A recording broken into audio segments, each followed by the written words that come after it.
Okay, hello everybody. Welcome to our first ever First Canada Alumni Corner.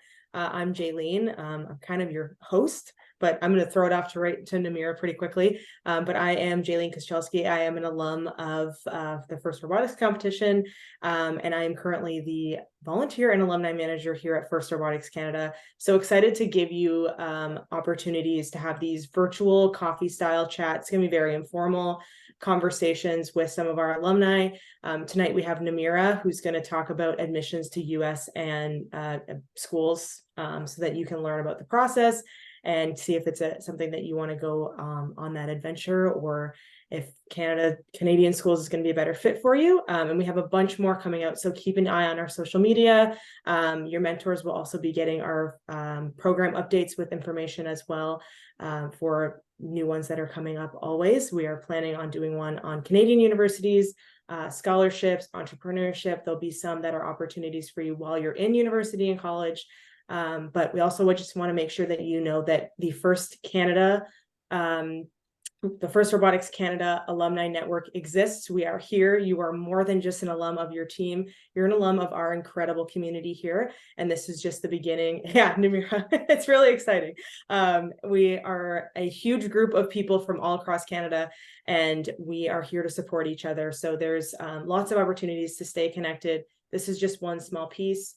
But once you get to your grade 12 year, there'll be even more opportunities for you to learn about ways to stay connected with us in LinkedIn groups and getting connected with some of our incredible scholarship opportunities and our sponsors for potential internships, co-ops, and full-time jobs once you're done school. So if you ever have any questions or you're curious about anything alumni or volunteer related, you can always reach out to me. And yeah, I think we're going to kick it off. So Namirah is going to introduce herself, and we're going to get started with admissions to American universities.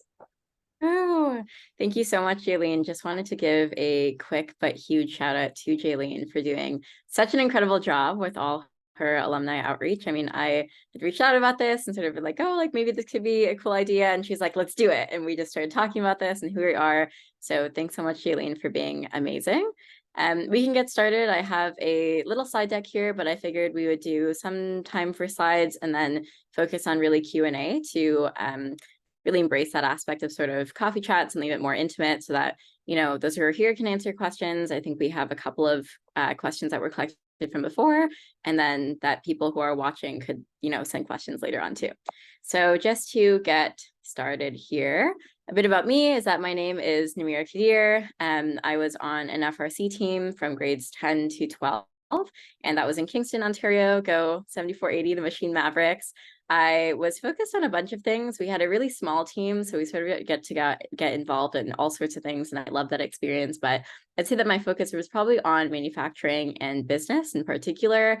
I was also on the First Canada Youth Council. If anyone who isn't on that council is watching right now, please apply. It was just one of the most incredible experiences of high school. And I'm still so close with the students who are on the youth council. And it was just such a wonderful opportunity to get involved with an organization like First that cares, or First Canada specifically, that cares so much about student input and what students really think and have to say about our activities. So wonderful experience, highly recommend.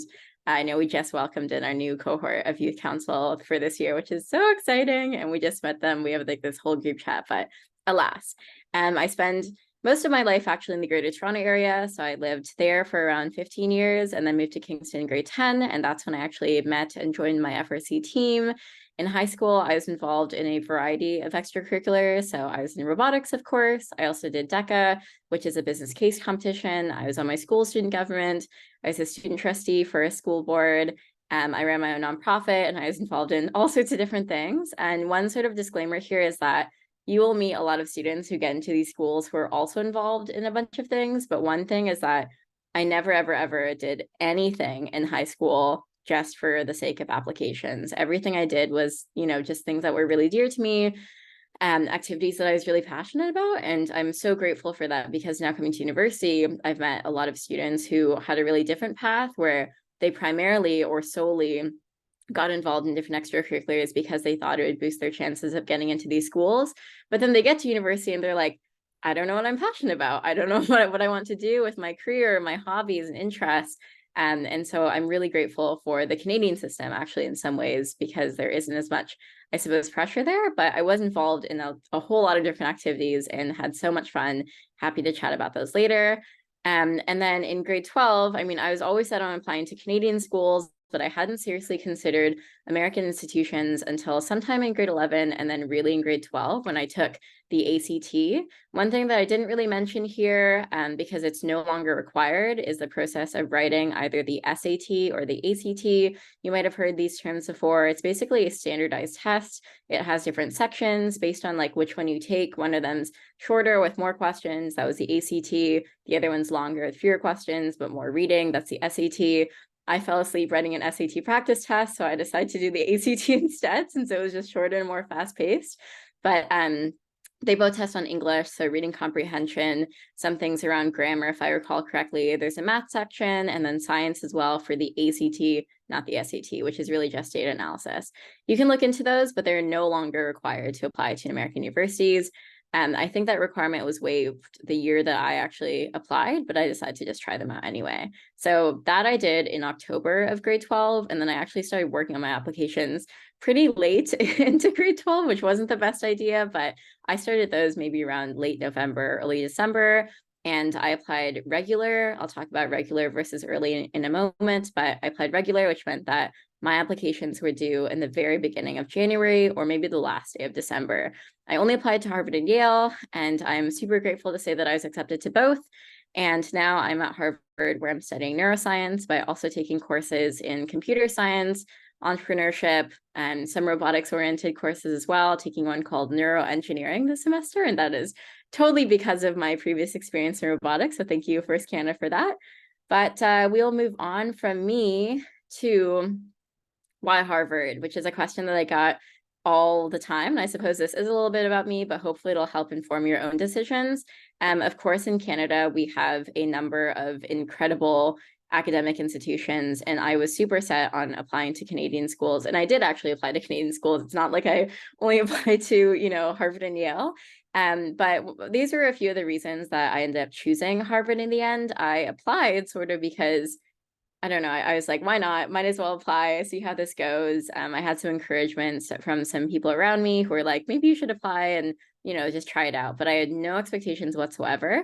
Once I actually got in, though, which was in around April, I was shocked, first of all, before anything else. Some of the first people who came to know about that just a couple of days later were actually our First Canada staff. I was on a call with, I think it was like Karthik, Annika, Arthi, and a few others, and I told them all at the same time. It was so special. But anyway, when I first got in, I wasn't really sure what route I wanted to take, because of course, Harvard, Yale, these names have just a lot to them, and you hear about them all the time, but it's sort of like, what's really the best decision for me?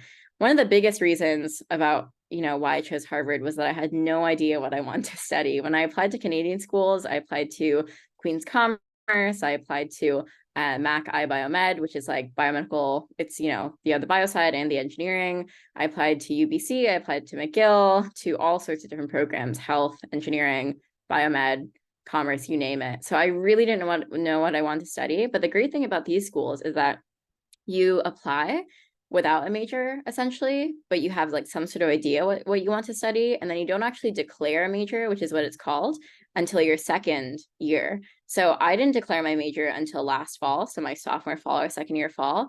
At Yale, they do it in the spring. At Columbia, I think they also do it in the spring, et cetera, et cetera. So they just give you a lot of room and time to explore. And I really, really appreciated that. I took a number of very diverse courses in first year just to explore.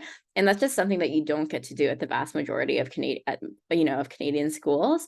Where sometimes, you can switch from sort of a sub-program to a sub-program. Like I know some people who switched from electrical to mechanical engineering, for instance, but it's way harder to switch from chemistry to English. Whereas at Harvard, it's super easy to do that. And I even know fourth years who switched their majors. I have this one friend who I met my first year, who was chemistry up until her spring of fourth year when she switched to music. And then she ended up graduating with a degree in music, had all this super advanced, organic and advanced chemistry background, but she chose music because that was more applicable to what she wanted to do post-grad. And she just happened to also take a lot of music courses, enough to actually fulfill that while she was at Harvard. So that stories like that happen all the time. and I just love it so much. You can also do double majors or what are called joint concentrations in really, really different things. Like I have friends who are doing, I have one friend who's doing English and chemistry, someone else is doing math and music, you know, like you can do any or just about anything. And I love that as well. So that's the first reason. I had no idea what I wanted to study. So having an option to not know what I want to study, but to explore was really appealing to me. The second part is the network, which is a huge, huge part of these schools, especially Ivy League schools, where one of the biggest reasons that people pay so much to go to these schools, and I'll talk about financial aid in a bit because I did not pay as much to go to this school as, you know, you're first proposed when you get in. But the network is so, so powerful because you think of how old these schools are. Harvard is older than America, for instance. And the fact that a lot of people with either a lot of money or a lot of power, or just a lot of super talented and skilled people in the history of the States, but also the world, have gone to these schools. Before you both joined, I was talking to Jaylene about how the house that I live in at Harvard, we have this housing system, 12 different houses, and I'll talk about that in a second. But the former prime minister of Pakistan was in our house. And then, you know, former presidents of various countries are in different houses. And that's just one type of, you know, person who's now a president or was a president or prime minister, whatever it is. But we have people who are Nobel laureates or were Nobel laureates, were in English or in sciences or in government or in economics. And I just think that that is so, so beautiful. And I see it every day in my fellow students. My roommates, for instance, went to Juilliard, which is arguably the hardest school to get into in America for anything music arts related. And it's just incredible that I'm living with these people and they're both opera singers. And that's just something that you don't encounter at a lot of other schools. So I really love that we had such a diverse population and people are way nicer than you think they'd be for all of their accomplishments, which is so cool. The housing system was also super exciting for me. This was something I thought about later on, of course, because it didn't have as much to do with my academic pursuits as it did those social. So the housing system works like this. In first year, you're put into a random dorm. All the dorms are in the yard, which is like the main part of campus. But then at the end of first year, we have this huge and super exciting day called Housing Day, where all 6,000 students, we have 6,000 undergrads at Harvard, come together and you get sorted into one of these 12 houses, sort of like Harry Potter. Each house has its own mascot, has its own motto, house traditions, amenities. So Elliott House, for instance, which is the best house, that's my house. We have a wood shop, for instance, which of course I love because I was in robotics. We have an art room.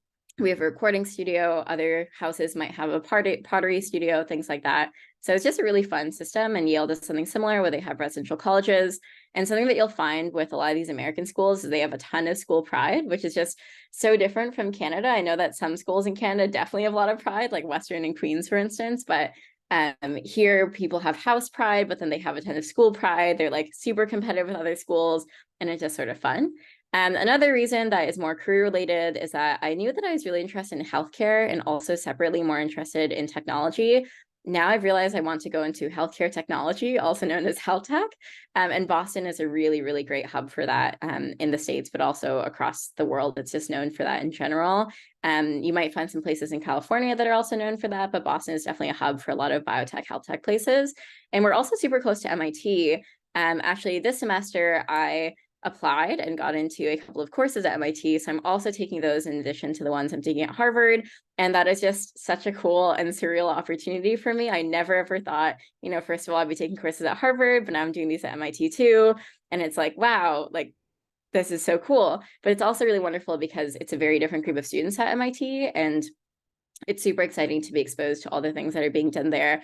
I'm really involved in their entrepreneurial spaces now, but they also, of course, have a lot of really interesting tech and research spaces at MIT. The last part was definitely financial aid.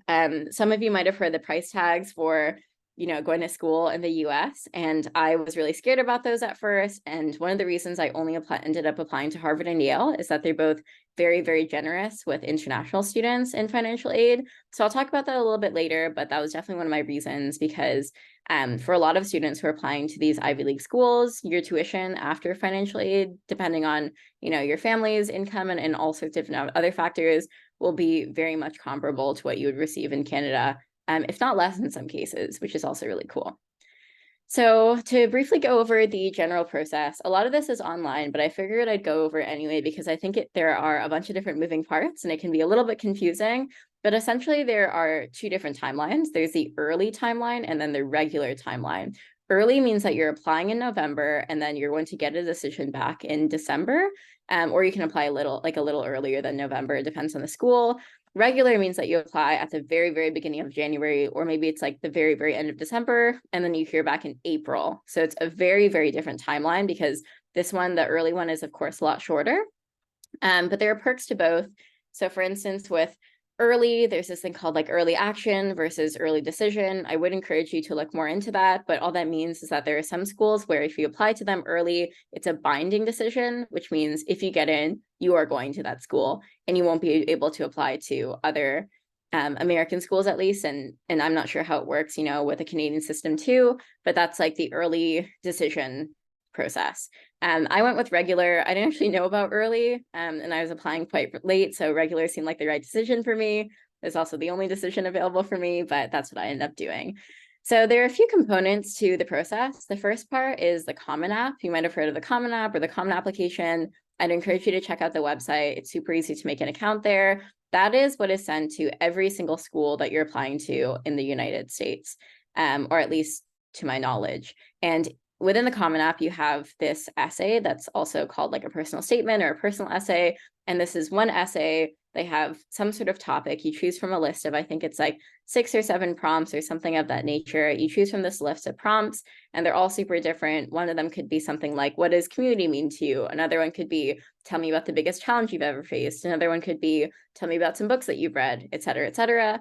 And you answer this question, and that essay gets sent to every school that you apply to. In addition to that, you'll have essays that are specific to the schools themselves. So for Harvard, I had to also write, I think, a 600-word essay. For Yale, I had to write 6 or 7 mini essays that were each like 50 words or 100 words each, which was honestly a lot harder for me because it was just so small and the questions were very deep. Like one of them was like, who inspires you? And that's all. That's the prompt. And you have to answer this in 50 words. And some of them are silly too. Like one of them is, what would you tell your future roommate, for instance? So, it sort of differs from school to school. Columbia, I think, asks you about the last 12 books that you read that made some sort of impact on you. So every school has their different way of doing it, which is sort of fun. I wouldn't apply to too many schools. I think that's one piece of advice that I have, whether it's Canadian or American. I think it's so super important to, of course, not just apply to like 1 school or 2 schools. That is sort of the other side of the spectrum. But I think burnout is so common, especially when you're in grade 12. I mean, you all went through COVID school, or you're still going through, the remnants of COVID school, and that's been super hard on students. And applying to too many schools is really not necessary. I'd really encourage you to do a lot of research on the schools that you really, really want to get into, put a lot of effort into those, but then also have what the Americans often call safety schools, which is like schools that that you'll be happy at, but maybe don't need to put as much effort to get into them. Maybe they're not as competitive as, say, Harvard, which in my year had a 4% acceptance rate. So like Harvard was not the only school that I applied to. I also applied to some really competitive schools in Canada. And I also applied to schools that I felt like I had a good shot at in getting into in Canada. Harvard and Yale were not, those schools that I thought I'd have a good shot at getting into, but you never know. And here I am now. So that's one thing. Like I know some people will write 30 different essays to apply to 30 different schools. I really don't recommend that because it's just so much work, especially because there's an interview section for that too. But I'll speak to that in a moment. So the second part of the Common App, which isn't the essay, is that you also write about all of your extracurriculars. And I'll discuss this more in the essay section, but you'll have a section to essentially write, I think, about your top 10 extracurriculars of high school, super short description, something like 20 words, I want to say. And you'll just write little notes about all of those. And I think it's super important to spend some good time with those, to think about what did you learn the most from First Robotics, or what were your accomplishments with First Robotics. There's also an award section, and in there I talked about Rookie All-Star, for instance, which is something that our team got back when we were a rookie in our first year, or going to Worlds for the first time. All of those things you can write in your award section, and a bunch of my awards were first related because I didn't get all that many awards when I was in high school, and I was really grateful that I had my first team to support me through that process. Another part is grades. So you manually enter some of your grades, and then other ones actually come from your school. I did the IB program, but I know not everyone is in the IB program. But what that entailed for me was that my guidance counselor had to send in those grades for me, but then I sent in what are called predicted grades for the IB program. If anyone has questions about IB and how that works in relation to American schools, feel free to contact me later and I'd be happy to chat about that. So once you have submitted all of that, you'll also submit financial aid. So this is the part that you will really benefit from having support from your family with. But I do know a lot of my friends, for instance, like their parents, there's a language barrier. So they had other people to support them through this process. And there are so many resources for that. And actually the financial aid portal will also have resources for that, where they can match you with someone, for instance, who can take your parents through the portal, because a lot of that will ask about your family's income, for instance, things like taxes, other dependents, all sorts of different things. And so that is something that definitely takes a lot of time, but is 100% worth your time, because I have many friends who are paying $10,000 a year, for instance, to go to Harvard, whereas the tuition normally is 80,000 USD per year, which is almost $500,000 Canadian dollars. I'm definitely not paying that amount of money, and I'm really grateful to the financial aid program for, excuse me, for sponsoring that.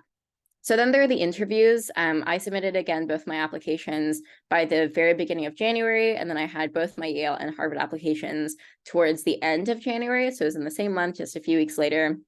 And I'll talk about interviews too, but essentially those are with so for Harvard, that was with a Harvard alum. I actually had a Harvard alum who worked in Canada, which was super cool, and he was Canadian. And that's what they'll often do, is that they'll actually connect you with a Harvard alum who lives somewhere where you do, which is super exciting. The people who also evaluate your applications are going to be someone who's from around you in Canada, which I think is super cool. Like the people who evaluated my application were from Ottawa. So some of the reference that I made to, my favorite kind of maple syrup or something like that, they like mentioned that to me later on, which is really fun and exciting.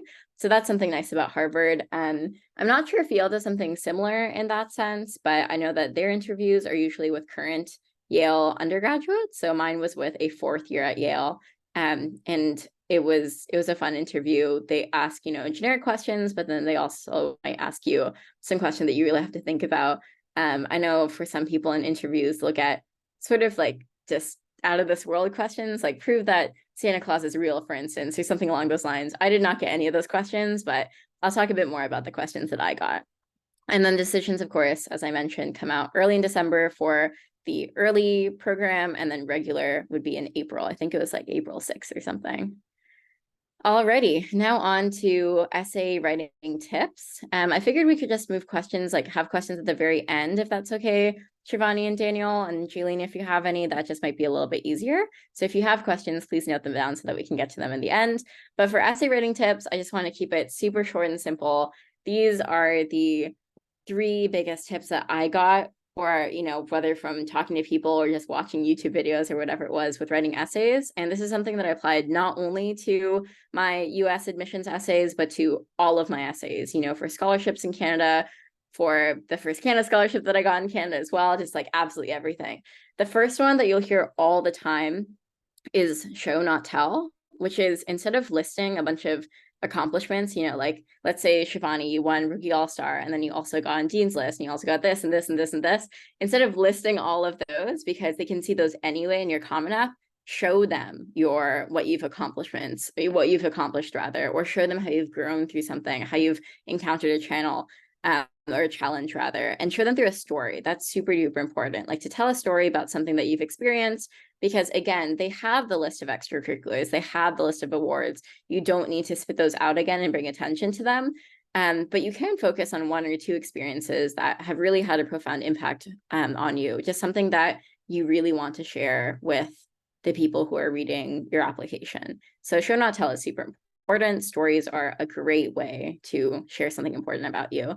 I wrote about robotics in, I think, both of my essays, actually, for Harvard and my general essay as well. I also mentioned it in my Yale essays, and I highly recommend doing that. The way that I started that process was to brainstorm a list of both passions and also memorable moments. So first, I just had this giant brainstorm on a big whiteboard that I found somewhere randomly. And it was just everything that I'm passionate about that's kind of unique to me. So I talked about first, of course, I had one that was about how I really love fish. I had one that was about how I love bubble tea, just like all these things that I feel super duper passionate about. And I felt like I could write an essay about this thing. And yes, I've written an essay about bubble tea before.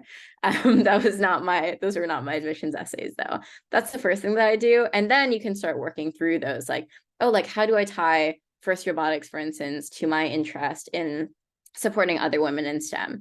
And that is actually something that, I pulled together through my essays, but I wouldn't try to force anything. That's super important. Just like see what really speaks to you. Once you have everything in front of you, think like, oh, how did I actually get into FIRST robotics in the first place? And for me, that was that I did this automotive technology course when I was in grade 9 with a bunch of smelly grade 10 boys. They smelled awful. It was a really scary class, but I learned a lot. And that's how I learned how to use a screwdriver. And then when I came to Kingston, like I just moved there, I was like, hey, I know how to use a screwdriver. Maybe I should join a robotics team. And that's what I wrote about. Not, in those exact words. I did mention the smelly boys though, and the admissions officers in their notes to me said that they laughed at my essay, and I was really happy about that. Like once they gave it back. But those connections are super important in telling a story. And then the biggest piece of advice that I have for anyone writing an essay is to write something that no one else could write. All of these different accomplishments that you'll accumulate in high school, if you're ambitious in some way or another, someone else has probably also done in their own font or flavor or whatever it is. Like I look around at Harvard and I was, involved in my student government at school. I was valedictorian, and there are all sorts of other kids who did the same thing. We have more opera singers than you would think as well here. I'm not an opera singer, but I was talking to my roommates about this and they're like, oh yeah, this person's an opera singer, that person's opera singer. So anyway, that's just to say, like, all these students could have written the same essay about being an opera singer. I could have written an essay about becoming the valedictorian for my class or something, but that isn't truly, truly unique to me. And so instead, that's why I wrote about the smelly guys who are in my automotive tech class. I wrote about how I really loved watching prison documentaries when I was in elementary school for another one of my essays. And that was just my focus because I knew that sure, someone else probably also watches prison documentaries, but I don't think many others have watched as many as I have, which is a lot. So anyway, that is my biggest tip for essay writing. Write something that no one else could write. Alrighty, moving on to interview tips. This will be pretty quick, but I would say in terms of rehearsing, I always sort of psych myself out when I'm rehearsing too much. I would say just rehearse your introduction. Your introduction is super important. It sets the stage for the interview. It, tells the interviewer what you want them to know about you right in the first 15 seconds. So that is really good to rehearse. And that's something that I've done for every interview in my life, whether for US admissions or for scholarships or for jobs now that I'm in somewhat the real world or this transition into the real world. But that's super important, just to rehearse your intro, have a few notes, if not word for word. Some people do well word for word. I do not. I will trip over my words. So having a few notes that you want to get across, super important. Excuse me. Next thing that I think everyone tells you, but it's so, so true, is to just be true to yourself. At the end of the day, your interviewers want to know more about you. And it's not like they're evaluating, like, did you really win this award in high school? No, it's actually like, what would you contribute to the student population at this school? What do you bring to the student population at the school? And the biggest thing that you can bring is not your 99% average. And I had nowhere near 99% average in high school. The biggest thing is not that you won all these piano competitions or math Olympiads.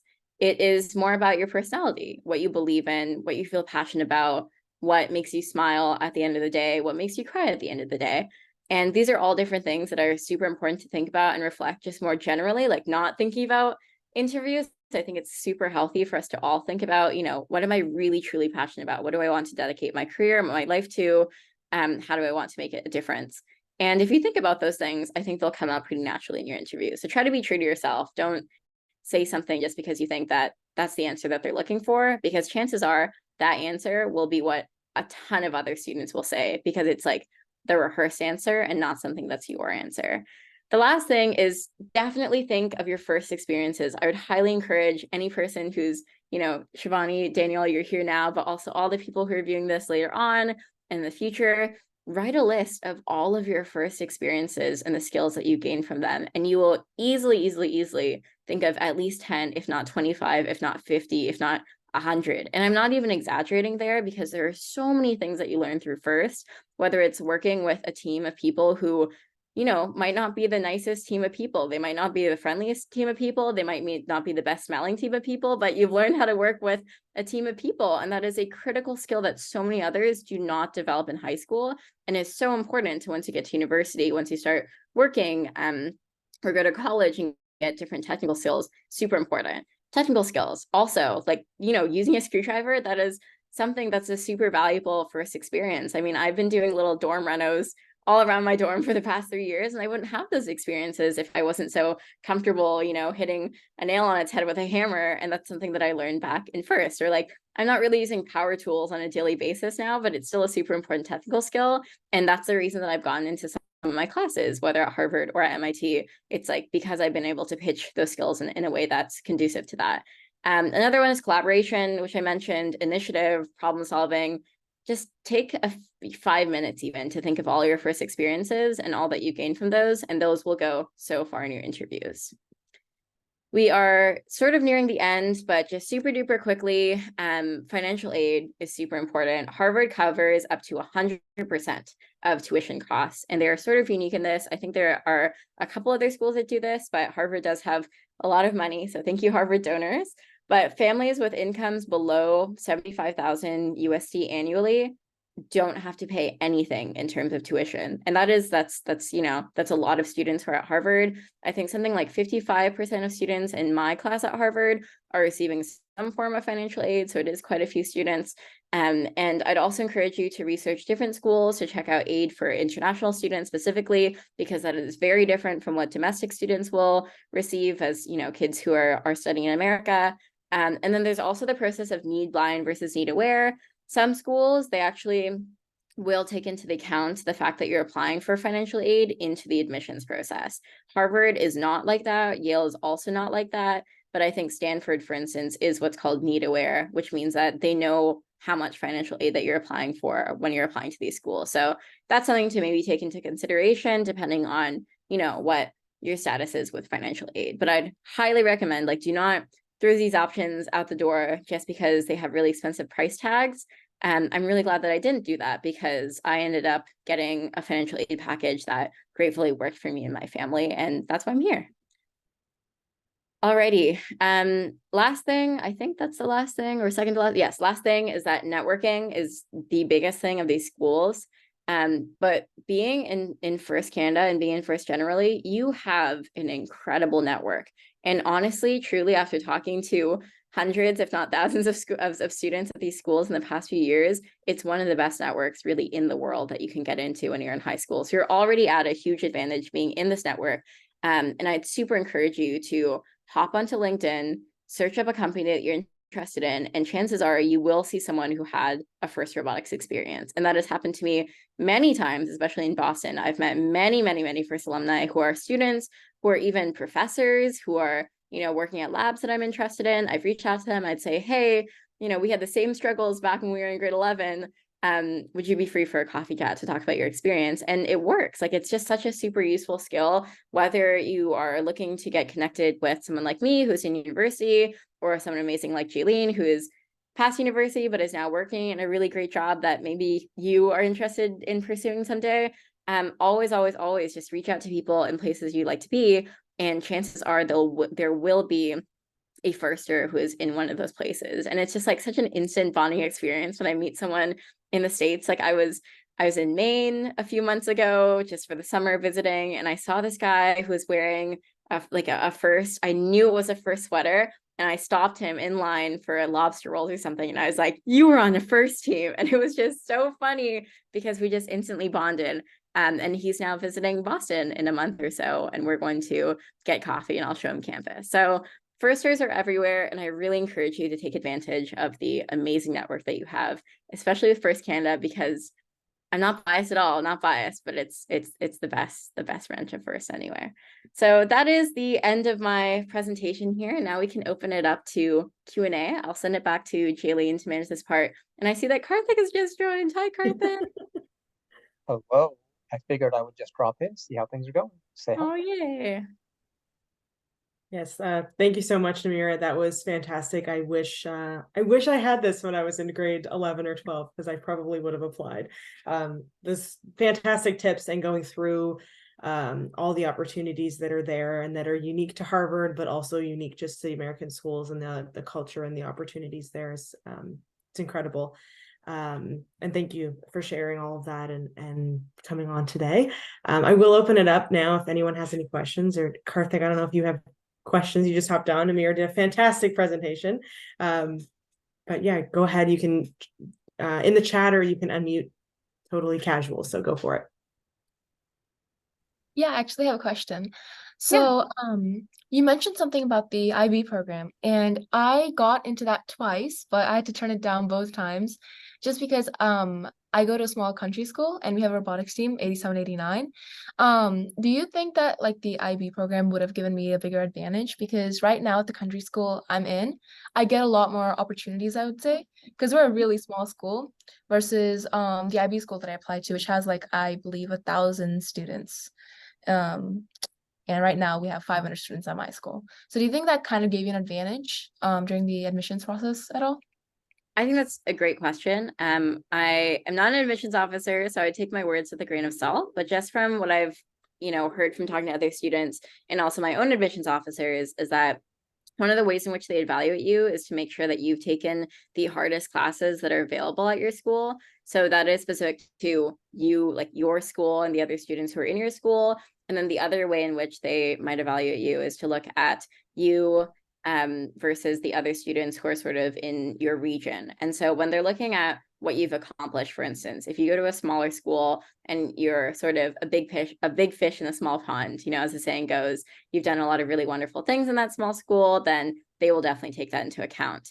When they're looking at larger cities who, there are a lot of schools that are really well funded, for instance, they have tons of resources and lots of, first teams, for instance, then that is an advantage that a lot of these students have. That's a privilege that a lot of these students have. So the admissions officers will take that into account as well when they're looking at student X versus student Y, who are both from schools in this, very well resourced area versus one that isn't as well resourced. So I hope that sort of answers your question there. I think they take all sorts of different factors into perspective, and these are just two that I've heard about in this process. But I wouldn't say that you have a disadvantage, for instance, because you didn't do it IB. They definitely look at what you're taking at your school and if you've really challenged yourself, and that isn't just through an academic sense. They'll also see if you challenge yourself through an extracurricular sense or in other ways. Like I have a couple of friends who are at Harvard, for instance, I have this one friend who got into Harvard who never read a book in high school, never read a single book in high school, never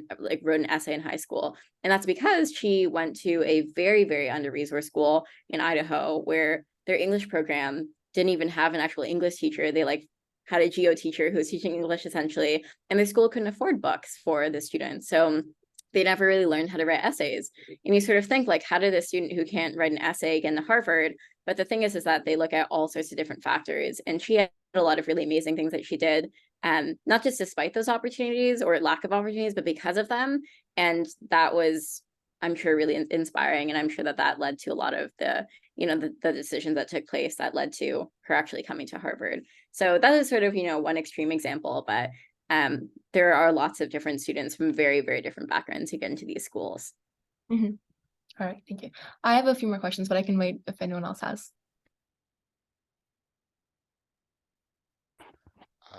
So I just have one question. Yeah. It's kind of towards recommendations. So I know that some universities have teacher recommendations that you can get. So I'm just wondering kind of how first being on First Canada and everything like that, and also specifically being on the youth council, how maybe first might have helped with those recommendations from people part of the, the community and everything, right? Mm-hmm.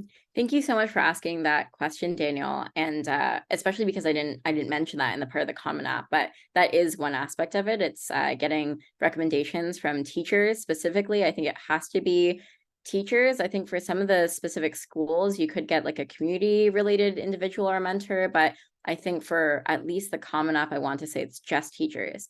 What I really recommend doing is when you're approaching teachers and asking for a recommendation letter, this is of course a great favor that they're doing for you, in addition to all the wonderful things I'm sure they're doing, because we love teachers. Teachers are amazing. So what I did with a lot of my recommendation letters that I was requesting is I first wrote up just a short list of things that I did in high school, because that just helps them, like your French teacher might not know that you were in robotics and were in student government and planted trees after school. But if you write those all, then chances are they will mention all of those things. One other thing about recommendations that you didn't explicitly ask, but is super important, is to definitely ask in advance for recommendation letters, because those do take a lot of time. They take a lot of effort. Some teachers are so wonderful and they'll carve out the time to do that. But I would definitely give them a few weeks at least. I gave my teachers, I think, at least a month in advance for my recommendation letters. And I think that's super important, because again, this is a big thing that you're asking of them. And you also want them to write something good about you, and reaching out in advance with a list of, do you think you could include X, Y, and Z? And let me know if you have any questions, can be super helpful to the teachers when they're writing those letters. For community mentors, of course, writing to a first mentor about a recommendation letter, you could do something really similar, like, oh, these are some of the highlights that I think I've worked on or I've contributed to throughout my time on this first team. Do you think you could mention these in these letter? And I've never had someone say no to that, and I've asked for a lot of reference letters, so I'm sure that's an option as well. Does that help, Daniel? Yeah, that helps a lot. Thank you. Of course. Karthik, do you have a question? I don't, but I figured I'd help answer Daniel's question on letter recommendations as someone who has written a lot of these in the past. And so first off, I echo everything that Namirah said. Uh, Students who do what Namirah did are like a blessing to me because usually all these sorts of letters of recommendation are due around the same time. And so often you get requests like a few days in advance. And I will admit I've taken a harsher line over the past few years. And if someone asks me for a letter within 2 weeks of the deadline, I will probably say no, just because I have to do a service to all the people I'm writing letters for. And if I'm trying to write a last minute letter for someone, it's going to take away from the person who asked well in advance. I have a little list that whenever someone asks me a letter of reference, here's what I ask for them. So if you have this prepared in advance, it is super useful. So number one, I ask for the deadline of the letter, which is the number one thing that I need to know to manage my time. Generic logistic stuff. Who should the letter be addressed to? Is it generic? Is it specific to a certain school? Since we're talking about US schools today, a lot of the times it requires a Common Lab login. So I need to be set up with all that stuff in advance. How is the letter supposed to be submitted? Same sort of deal. PDF copy of the applicant, online application, etc., etc. For scholarships, it's often a totally different process than a different piece. A copy of your latest resume and a list, or a list of your extracurricular activities, so I can make that.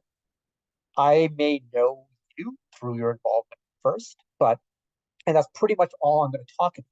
But it's nice to know that you were captain of the cross country team or participated in theater, just to kind of touch on things. And then, of course, I need to see your grades for your 12 courses, because often you get the question of, could you rank this student? Are they in the top 5 percentile, 25 percentile of students you've seen or whatever? And these universities are making decisions based on those sorts of things. So it's really important to give the stuff early. But I think the most important thing is, a lot of times, and I see this especially from high achieving students who are applying to the best schools, they sometimes go for clout and status in who they're asking for their letters of reference for, but that's not what's going to get you. The most effective letters of reference are going to be people who actually know you and can speak passionately. So it's better to go with a teacher at your school as opposed to saying, oh, I need to, like, people always say, oh, I need a letter from Mark Brenner. He was the founder of First, and he's the most connected person in the world. But if Mark's only met you like a handful of times at events, he can't write as persuasively as the mentor who's worked with you, putting together that robot, 5 nights a week for 6 weeks during build season.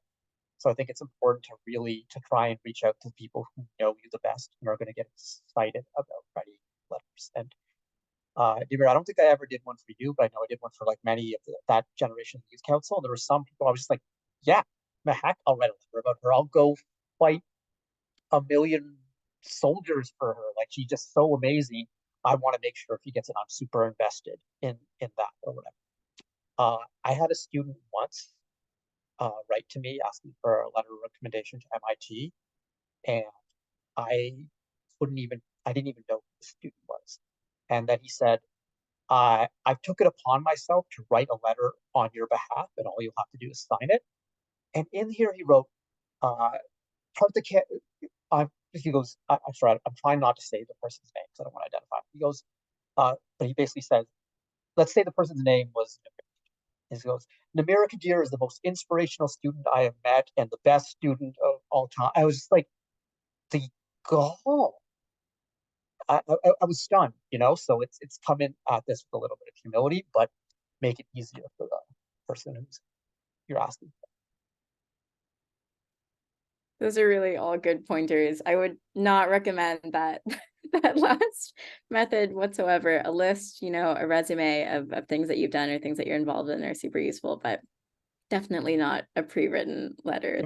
It was both. Like, there have been times where I said, hey, okay, you're only giving me a week to do this, so can you point form some things you want me to hit on, right? Make it easier. But that's me asking for that, not this Oh honestly, if it was someone who I knew well, I'd be like, Namirah, if you came to me and said, Karthik, I've drafted something up, you can change things or whatever, I'd be okay with it. But someone who I didn't even know the person. I was just like, what is happening here? So Thanks so much, Karthik. I think that was great advice as well. Shivani, did you have you had a couple more questions? Go for it. I did. I actually wanted to ask you about the first youth council because I've seen a couple posts on Instagram, but I just haven't I don't know a lot of information about it. So I was just wondering whether there's still time to join it, like what I would do and stuff like that. Right. So I think in terms of the application cycle, maybe Jaylene or Karthik could speak a little bit more to that. But I don't think that, for I think for this year, we already have a youth council, but anyway, I'll let them speak to that. But I just want to say, I had the most incredible experience on the youth council, and I think you're in grade 10 now, so you still have a couple of years to apply, of course, which is wonderful. I applied actually when I was in grade 10. I remember I went to the Girls in First weekend that year, and I met this amazing person who I'm so lucky to call one of my friends today, Erica Rossi. Everyone knows Erica Rossi. I know Karthik knows Erica Rossi, and Jillian does too. She was on the sort of inaugural youth council, which back then I think was called the Girls in First Council or something similar. And so they'd run this event that was, I think, in April or May of my grade 10 year. I went there and I was just so inspired by all these people who are on the council. And then that summer they decided to broaden it to this youth council that was open to various gender identities, and it was such an amazing experience. We worked on a number of initiatives spanning mental health to sustainability to how we could make events more accessible, more religiously inclusive, et cetera, et cetera. All sorts of really wonderful initiatives. And in my year, I think it was a group of, I want to say 16 students from across the country. And so it's a super, diverse group of students who are all really dedicated to making some sort of difference within the First community, to working together. We had many times where we, were just outside of youth council activities, would just be on Zoom calls together, FaceTime calls together. We really bonded through the experience, but it was wonderful to meet this group of students who, a lot of them were from bigger cities. I wasn't in the largest town or city when I was in high school, so it was really wonderful to meet them, but then also people who came from very, very different backgrounds. And of course, we got to work with the First Canada staff, who are just the most amazing, some of the most amazing people you'll ever meet in your life, and so supportive of all of our activities. So those are my 2, 5, 3 cents on the youth council. I had such an amazing experience, and I think I was on it for, I want to say 2 years. I was on it from grades 10 to 12, and it was just amazing. But maybe Karthik, Jaylene, one of you might be able to speak to the logistical process of applications. Yeah. As Namirah said, the council's been formed for this year. But since Shivani, you're in grade 10, I believe. Yes.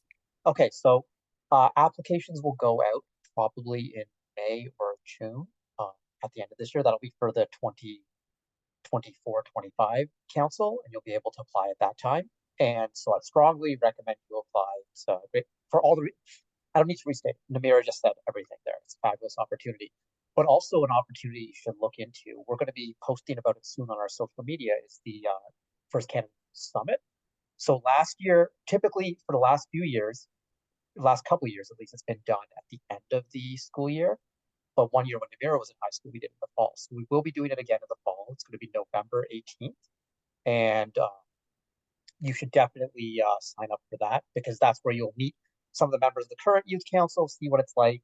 It's a day of first with 200 firsters from across the province. So that'd be a really good one. Definitely. I'll sign up for that. Yes, it's always an extremely fun event, and I'm just pulling the link because I think our registration opened today. Yeah, I think we opened the registration page. I just don't think we started advertising yet. Okay. But we can share it. A little sneak peek. Here you go. But yeah, it is on the website with some information there, so feel free to share it with your team as well. I think I've been to everyone as a volunteer in some capacity, but it is always such a fun event. There is fantastic conversations with alum, with fantastic people from our sponsors and partners that come in, and they are allies in our community. So yeah, the Girls and Allies Youth Summit. So like Namirah said, it used to just be the first round was the Girls in First conference or something along those lines, and then realized that if we open it up, we actually get a better community. And we're working together and learning how to be a more inclusive community and learn to work with different diversities and knowledge bases, and just connecting with people from different areas, because you might be in London or wherever you might be in Ontario or in Canada, but learning from somebody from a different area, like Namirah said, with the youth council, is something that you get access to at this youth summit that's happening in November. So always fun. It's a very fun event. So check that one out. Yeah, Namirah has it shared here, so it's perfect. It's such a fun one. Really is. Yeah. Any other questions? I know Shivani said that you might have a few, but no worries if not. Yeah, I did have a few, but I don't want to take up anyone else's time if they, don't want to say. Daniel, did you have any questions? Nope. Then Shivani, I think the floor is yours. All right.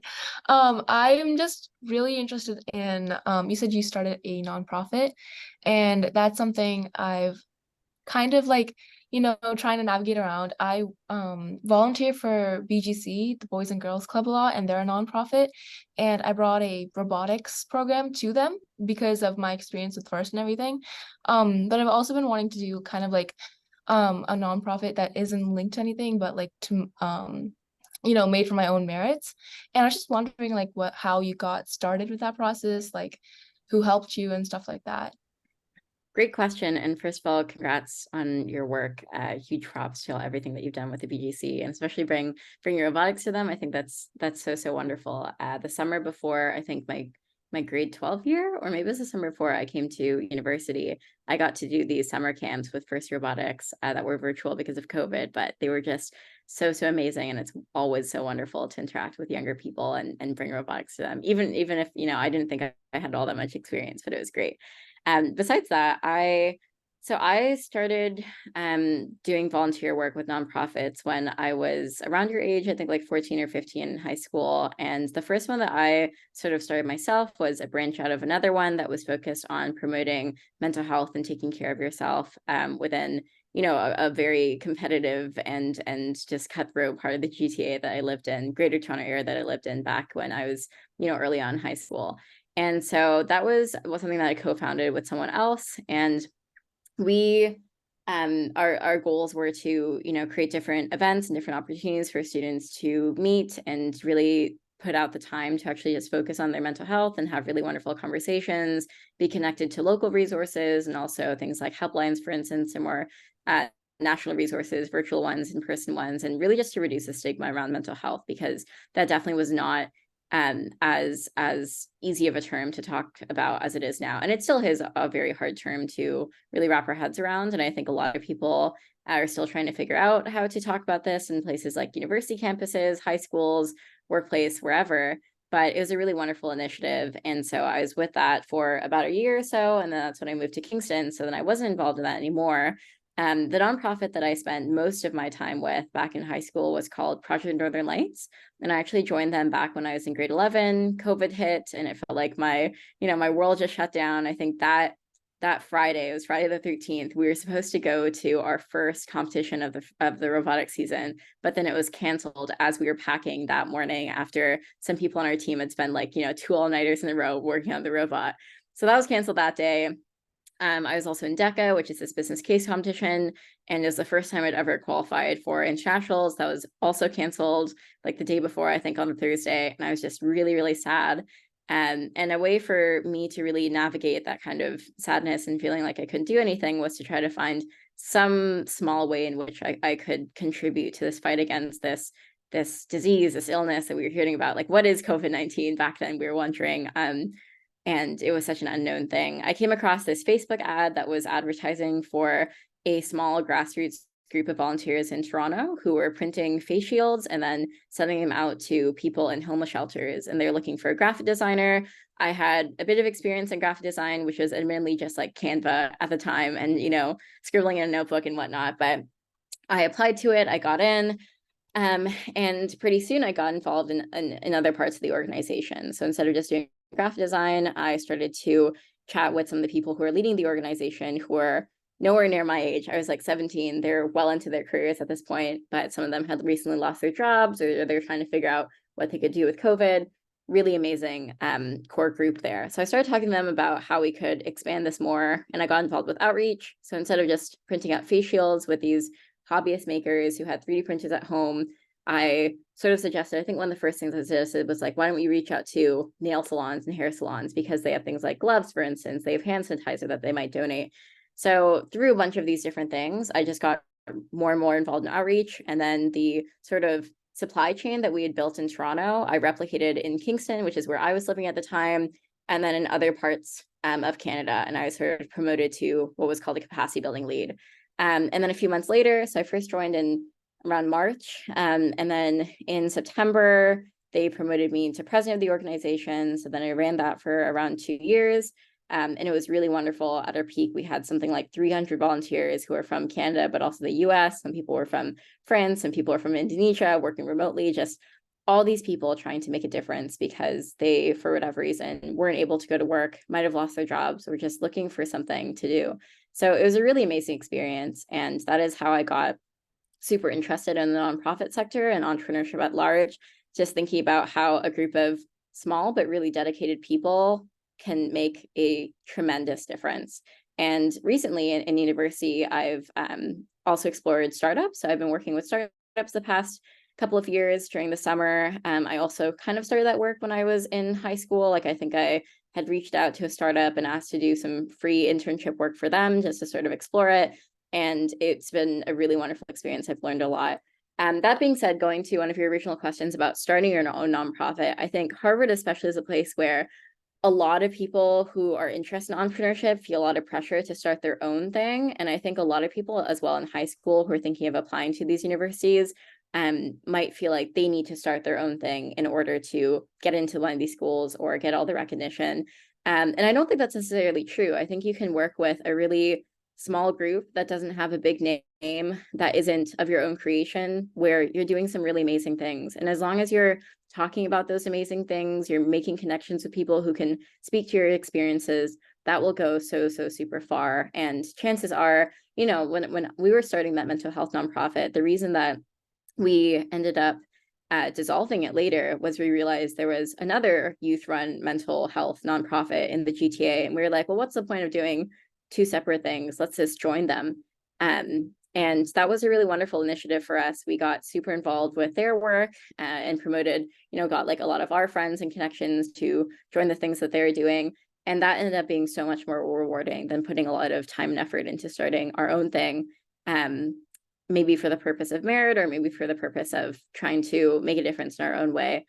Sometimes you'll find that your efforts are just better put towards something that's already there, already running, and you can do really amazing things with that, which was my experience with PNL. It became just like the core of my high school experience. I love that organization so much, and we're just now in the process of dissolving it, which is so sad for me, but also really wonderful to reflect on how it shaped me and shaped my career too. I wasn't thinking about entrepreneurship as a career path prior to my work with the nonprofit, and now I'm taking a class at MIT that's on venture studios, and I'm working on my own startup idea, and I'll be pitching at the end of the semester. So it's wild to think about how times have changed, just in a few years. But I would really encourage you to explore a number of routes to getting involved in startups or nonprofits or any other entrepreneurial venues.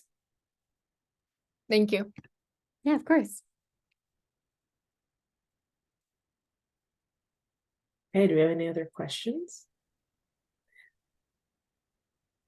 I have one really quick. Namirah, what's your favorite part about being at Harvard? The people, 110%, the people. Just every single day, you can, sit with someone random at dinner and you'll just find out that this is like the coolest person ever. They've done all these wonderful things. And those things don't need to be like starting your own organization or being on student government. One of my really good friends at Harvard runs this comic that has like 80,000 followers or something on Twitter. Like it's gone totally viral. Some of his comics are like 1 million hits each, and his name isn't associated with it. So I can't really say his name there, but it's a really fun comic. And that's his story. He didn't do anything else in high school. That was like his thing of getting into Harvard. And now he's at Harvard and he's still writing his comics. He just published a book of them, but you just meet such interesting people. And I love that so much, especially as someone who's, quite social and loves talking to new people. So the people. Thank you so much. And thank you so much for everyone that joined live today and everyone who's joining us via the recording. Thanks, Karthik, for hopping on for a few minutes and supporting our new venture here with the First Canada Alumni Corner. We'll be back in a couple of weeks with another session, another corner, I guess, and we'll be talking about admissions to Canadian universities. So we're just working on talking with a few other alum to have that. So thank you again, Namirah. This was fantastic. I learned so much, and again, like I said, I wish I was in high school and I could apply again and see if this would be an adventure for me. So, but it sounds like it's been a really good, awesome place for you, and you're having fun there. So I hope to see more First Canada alum at American universities joining Namirah in the next couple of years. If the beautiful trees and the gates, and yeah, it would be fantastic. So thanks again, everybody, and have a good night. And I hope to see you at another First Canada Alumni Corner. And once again, huge shout out to Jaylene for running, spearheading, leading this amazing workshop series. Just wonderful job. Thank you. So grateful to you, Jaylene. One thing I want to super duper quickly mention is that if anyone wants to connect on LinkedIn, please feel free. I think that's the easiest way for you to message me and for us to schedule time to chat. I'm happy to do that whenever, anytime. I'd love meeting other people who are interested in anything that I've done, any advice that I can give or any advice that you could give me, I would super duper appreciate and would love to connect. So that's my LinkedIn. You can search me up. But yeah, thank you so much, Jaylene, for doing this. And thank you everyone for coming today. Yeah, and while we're on the LinkedIn train, I have to yeah. Hold on, my computer's being slow. That's how it goes. But you can also connect with me. My last name's hard to spell. But you can always find me on First Robotics Canada. So that's me. If it'll share, there we go. And then we also have our wonderful, I don't know if I can find it super easily. We'll go here and we'll find our First Robotics Canada Alumni Network. If you're in grade 12, you can join our group here. But if not, then we're happy to connect with you once you finish your grade 12 year. We're promoting this. There's lots of fun. Here's a little quick sneak peek, but we'll be starting more university and college clubs coming up. That will also be a session or part of a session coming up. But there's lots of fun things that are posted in there all the time, opportunities for jobs and stuff like that. So stay connected with us. And yes, thank you, everyone. Have a good night. Thank you. Bye. Thank you. Bye.